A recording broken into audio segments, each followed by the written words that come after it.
میں وہ پہلے بتا رہا ہوں جہاں مجھے وہ بچہ چاہیے، جیسے CSS کے لیے بندہ گھر میں بند ہو جاتا ہے نا، تو وہ جو کر سکتا ہے اپنے گھر والوں کو اس پہ ایگری کر سکتا ہے وہ کرے، نہیں کر سکتا وہ تو کہتے ہیں نہ بنو نہ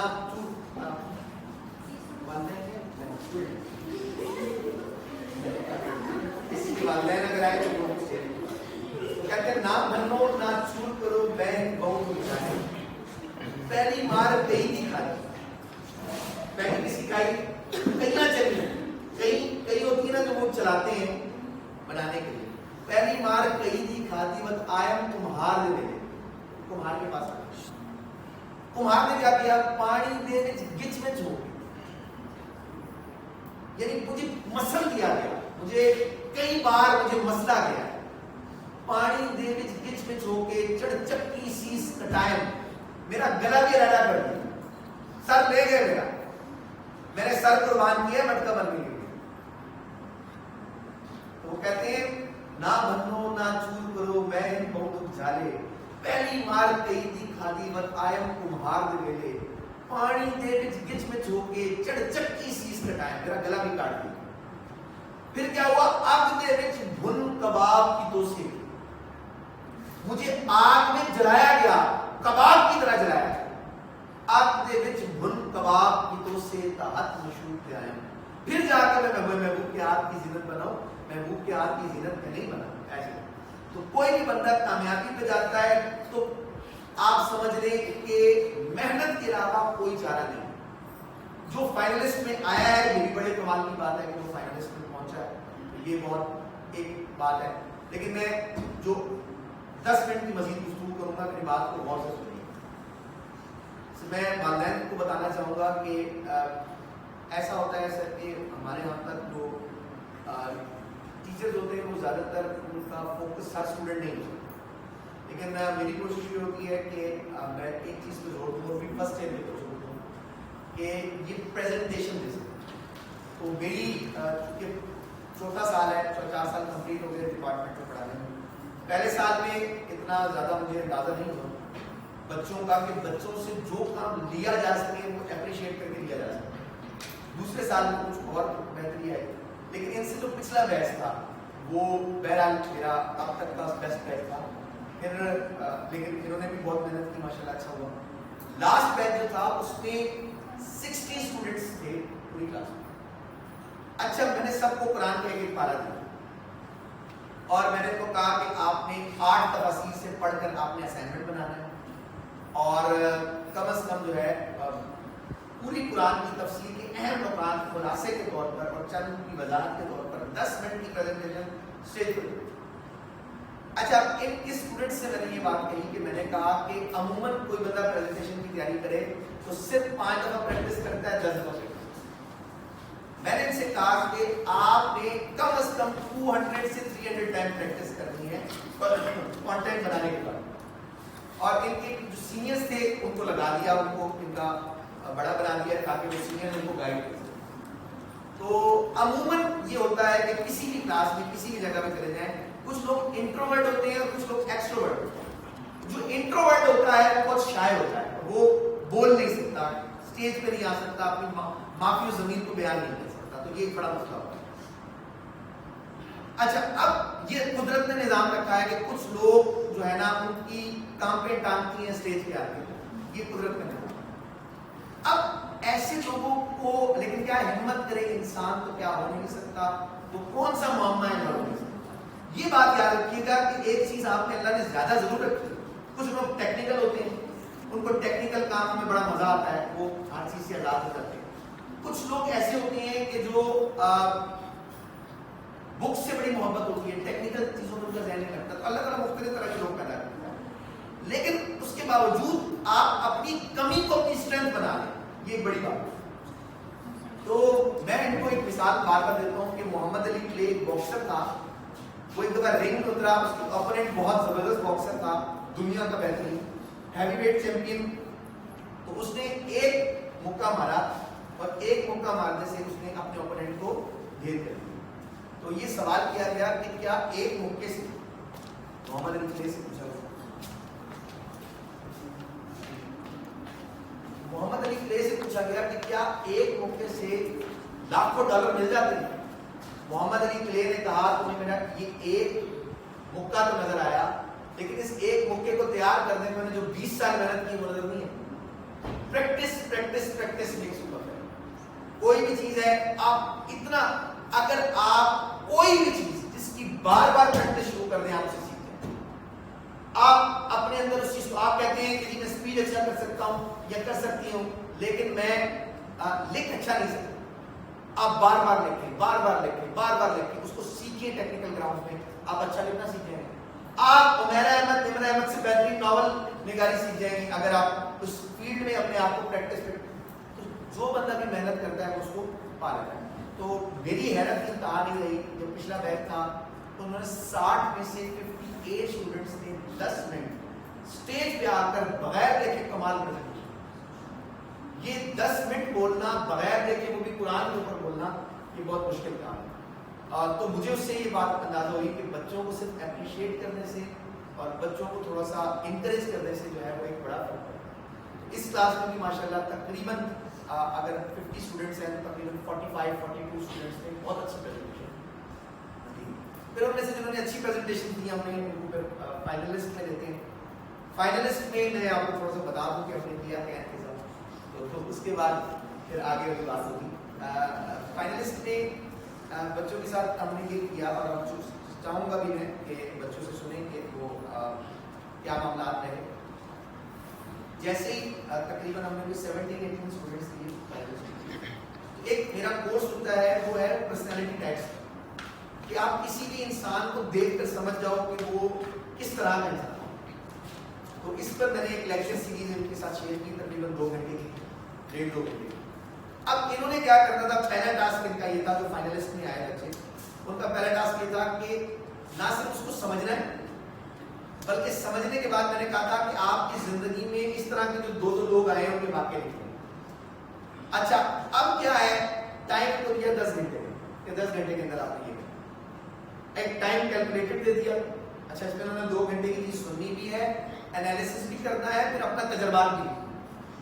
میری حیرت کی انتہا نہیں ہوئی، سب نے لکھ دی۔ کیوں؟ اس کی وجہ یہ تھی کہ کیونکہ چھاننا لگ کے پہلے فائنلسٹ سے آئے کہ جس نے پریزنٹیشن اچھی نہیں دی اس کو فائنلسٹ میں آنا ہی نہیں۔ فائنلسٹ سیکنڈ راؤنڈ میں ظاہر سی بات ہے جو ذمہ دار بچے تھے جنہوں نے 2 مہینے محنت کر کے پریزنٹیشن کی تھی وہی تو فائنلسٹ میں آئے۔ اب اس لیے مجھے صرف انکریج کرنے کی ضرورت پڑی، لیکن سب بچوں نے اپنا ٹاسک کر دیا۔ دوسری میری ایک لیکچر سیریز میں نے سے شیئر کی، وہ تھی ریلیشن سائیکالوجی میں، انسان کی زندگی میں جو شادی کے بعد معاملات ہوتے ہیں، ترتیب ہوتی ہے، تو کوئی کسی کو ٹیکنیکلی گائیڈ نہیں کرتا، تو مرد اور عورت کی نفسیات پر جو ہے وہ 3.5 گھنٹے کے لیکچر سیریز تھی، وہ میں نے ان کے ساتھ شیئر کیے تھے۔ اب اس کے لیے بھی 10-12 گھنٹے تھی۔ 3.5 گھنٹے کی ویڈیو دیکھنے کے بعد ان کو تقریباً 4-5 پیجز پر اس کا انالیسس دینا مشکل چیز تھی، لیکن ماشاءاللہ سب لوگوں نے کر لیا۔ تو مجھے ہوا کہ نہیں ابھی یہ ہمت پکڑ۔ تیسری چیز میں نے ان کو بتائی، اچھا یہ سب چیزیں جو کی گئی ہیں 3 سے 4 دن میں، تو پھر میں نے ان کو کہا کہ آپ نے اپنی مرضی کی کوئی ویڈیو بنانی ہے اور اس پر آپ نے جو اس پہ آپ کو کمانڈ ہے وہ انہوں نے کیا۔ اب چوتھی چیز مشکل تھی، وہ مشکل یہ تھی کہ جو ابھی ہم نے لاسٹ میں کی وہ یہ تھی کہ ان کو 300 صفحات کا ناول دے دیں سب۔ عموماً اگر کوئی بندہ ناول پڑھتا ہے تو 10 دن میں 12 دن میں کمپلیٹ کرتا ہے۔ اب ان کو میں نے کہا کہ 2 دن میں کمپلیٹ کرنا، 300 پیجز کا ناول 2 دن میں کمپلیٹ کرنا ہے۔ اب معاملہ یہ نہیں ہے کہ صرف 300 پیجز کا ناول 2 دن میں کمپلیٹ کرنا ہے، بلکہ بات یہ ہے کہ میں نے ان سے کہا کہ آپ نے 2 دن کے اندر اس کا کریکٹس نکالا اور 10 منٹ کی آڈیو بنانی ہے، اور اس 10 منٹ کی آڈیو میں 300 پیجوں کو ایسے سمونا ہے جیسے کہ وہ کہتے ہیں کہ اس کو دریا کوزے میں ختم کرے۔ اچھا واقعہ بالکل سیم رہے، مطلب کوئی بندہ نیا بندہ اگر اس نے 300 پیج نہیں پڑھے، وہ 10 منٹ کی آڈیو پڑھے تو اسے ناول پورا سمجھ جائے۔ تو اب اس میں کیا ہے، ٹائم کیلکولیشن ہے، اس میں اختصار ہے، اس میں خلاصہ ہے، کیسے کم، جیسے جیسے بندہ بڑا بندہ بنتا ہے نا، ایک پیج میں جو بات کہی جا سکتی ہے بڑے سے بڑا رائٹر اسے ایک جملے میں بیان کر سکتا ہے، ایک جملے، یہ کمال ہے۔ اچھا جو بات 3 منٹ میں ہو سکتی ہے بڑے سے بڑا اسپیکر اسے 5 سیکنڈ میں بیان کر سکتا. یہ چیز یہ کمال ہونا چاہیے، لیکن یہ کمال ہمیں سکھایا نہیں جاتا، ہمیں کوئی گائیڈ نہیں کرتا. تو اسی وجہ سے اس کے پیچھے یہ کہانی تھی. سب بچوں نے ماشاءاللہ 300 پیجز پڑھے ہوئے اور 300 پیجز پڑھنے کے بعد انہوں نے اس کا خلاصہ کیا اور 10 منٹ کی آڈیو میں بہت خوبصورت طریقے سے بیان کیا. لیکن مسئلہ ان پہ اور تھا، صرف یہ نہیں تھا کہ انہوں نے اپنی آڈیو بنائی، باقی ان کے گروپ میں 8 بچے اور تھے، ہر گروپ میں 2 گروپس بنائے تھے میں نے، 18 ٹوٹل بچے تھے. ان بچوں نے کیا کرنا تھا، ان بچوں نے یہ کرنا تھا کہ ان 10-10 منٹ وہ جو انہوں نے بنائی تھی وہ بھی سننی تھی. اچھا 10-10 منٹ جو انہوں نے آڈیوز بنائی تھی جو باقی بچوں نے بنائی تھی 10-10 منٹ کی، 10 الگ 9 لوگ، 8 الگ 9 لوگ، ایک گروپ میں 9 بچے تھے تو 8 الگ ان کی سننی تھی. سننے کے علاوہ ان کو نمبر بھی نہیں، یعنی ایز ٹیچر کھڑے ہو کے میں نمبر دے رہے تھے. میں نے ان کو کہا تھا دیکھو اگر ڈنڈی ماری کسی نے فرینڈشپ کی اور میں نے اس کا انالیسس کیا کہ اگر ایک بندے نے بیکار سی ترتیب کی اور آپ اس کو نمبر دے رہے ہیں اور زیادہ دے رہے ہیں، مطلب ایسے نارمل بندے کو ہو سکتا ہے تو وہ یا کم دے رہے ہیں، تو وہ میں نے کہا کہ میں نمبر آپ کو دینا چاہتا ہوں تاکہ ان کے اندر کریٹیکل انالیسس پیدا ہو، تاکہ ان کو یہ پتا چلو کہ باقی نے محنت کی تھی یا نہیں کی. اس سے آپ اندازہ کر لیں کہ اگر میں نے مارکس لیے تو آپ نے باقی 8 اسٹوڈنٹس کی سنی ہے، کہیں نہ کہیں ان کا کام جاندار تھا تو وہ آئے. تو بہرحال یہ کام آخری کام جو میں سمجھتا ہوں میں والدین کو مشورہ دوں گا کہ اس میں ضرور دیں، اور وہ یہ ہے کہ ابھی آپ 2 فیملیز آئی ہوئی ہیں تو ان کے والد یا والدہ میں سے دونوں میں سے کوئی آیا ہے. میں یہ کہوں گا کہ اگر آپ اپنے بچے کو آنے والی ایک نسل تیار کرنا چاہتے ہیں، ہمارے یہاں پر تو آنے والی نسل پہ تو کوئی کام نہیں ہے، اگر آپ آنے والی نسل تیار کرنا چاہتے ہیں تو صرف اتنی بات سمجھ لیں کہ بچوں کو ایم ضرور کریں. اس لیے میں نے اپنا جو آخری ٹاسک تھا وہ ماڈل یونائٹڈ نیشن رکھا. ایم کیا ہے؟ ایم میں یہ ہوتا ہے کہ آپ جاتے ہیں ایک پورا انوائرمنٹ دیتے ہیں 3 دن کا، وہ پورا ایم ہوتا ہے.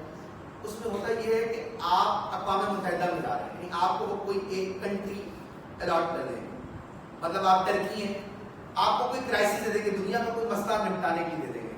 آپ کو کہیں گے کہ پیلسٹائن کرائسس کو حل کریں، پیلسٹائن کرائسس کو حل کرنا ہے تو اس روم میں 30-40 بچے بیٹھے ہیں، تو کسی کو ٹرکی دے دیں گے، کسی کو انڈیا دے دیں گے، کسی کو امریکہ دے دیں گے.